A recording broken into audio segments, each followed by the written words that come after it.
am na terrain ma dégg ca Ngor ñu naan Abdoulaye Wade moo ko joxoon Blaise Compaoré xaw ma na nga ko récupéré waat nanguwaat ko delloowaat ko waa Ngor foofu laa yem man.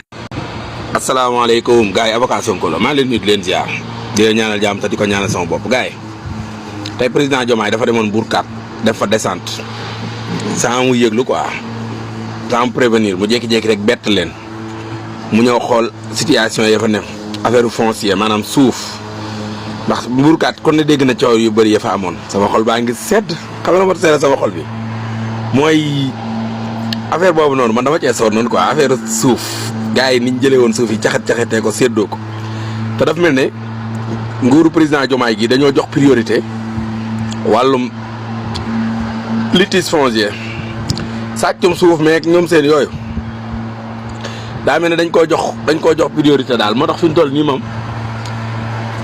nii moom tubaarkàlla ku sa xol neexut waaye man sama xol neex na kuy forcer bëgg tamit nga forcer bëgg waaye man bëgg naa waaw di wax ne rek Diomaye fi nga ko teg foofu la am na ñoo xam ne moom feeg ñi ngi ko mer rek mooy li ngay def mi ngi baax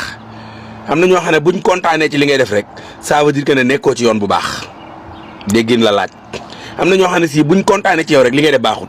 waaye buñ meree rek seen mer moo arrangé Sénégal ñooñu noonu dafa am ñoo xam ne seen mer moo arrangé Sénégal du ma tudd kenn di la dolli buzz wala ma lay may liñ leen may rek daa doy ci semaine bii mais am na ñoo xam ne si nii maanaam seen mer mooy li arrangé Sénégal buñ kontaanee ça veut dire que ne liggéeyoo wala li nga def baaxut kon seen mer moo arrangé Sénégal foofu nga ko jam foofu la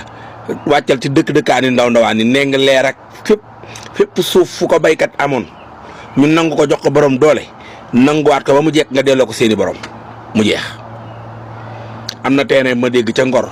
ñu naan Abdoulaye Wade moo ko joxoon Blaise Compaoré xaw ma na nga ko récupéré waat nanguwaat ko delloowaat ko waa Ngor